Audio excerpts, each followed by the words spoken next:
Gretchen Wilson is here, working harder, playing harder. You been doing all right? I'm doing good. Yeah, having a great week. I can tell we're at CMA Music Fest, and Gretchen's just reaching out, touching folks, shaking fans' hands. Yeah. That kind of Reaching out. What are you talking about? And touching. Yeah, I got it. I got it.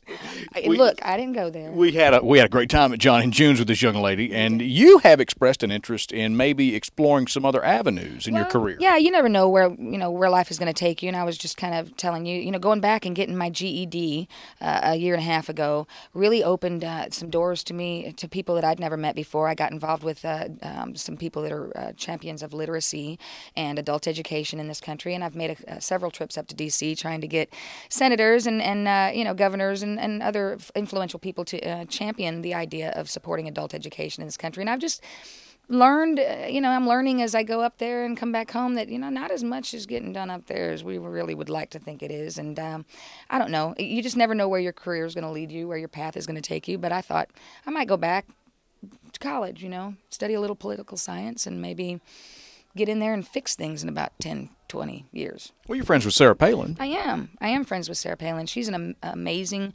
American. She's tough.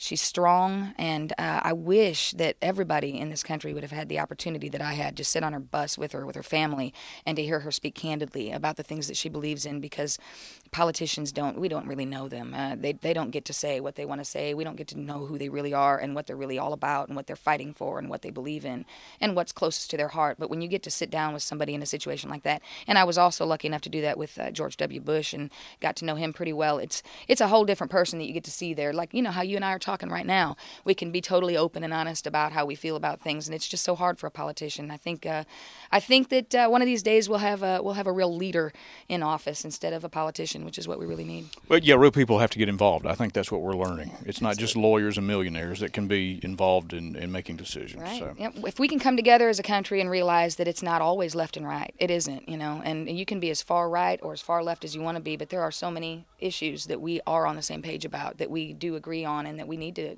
really focus on first. America is our number one priority, and that's what we need to realize in this country. If we can come together on the things that we do agree on and fix some of those problems, I think we're going to have a much easier path, in the future. A lot of people don't realize it, but there have been a lot of entertainers that have been involved in politics and shaping a community. Ronald Reagan didn't become president until he was well into his late 50s. Right. So there's plenty of time for you to do this. Yeah, and and I would never want anybody to look and say, oh, well, there you go, another celebrity, using the camera to get his or her views across. My thing is, I don't want to influence anybody. I mean, I am definitely conservative. I believe in, all things constitutional, but I wouldn't want somebody else to do that just because I do. I don't want to influence anybody. What I expect people to do is to educate themselves. Don't just be a Republican because your grandpa was. Don't just be a Democrat because your grandma was. Get out there and read, educate yourself, and make the decision for yourself on, where your political lines are drawn. You may find out that you may surprise yourself. You may end up being somebody completely different than you thought you were, but at least you'll be educated, you'll be smart, the issues, and you can definitely go into the voting booth and make your donation to this country without feeling like you just, marked a box.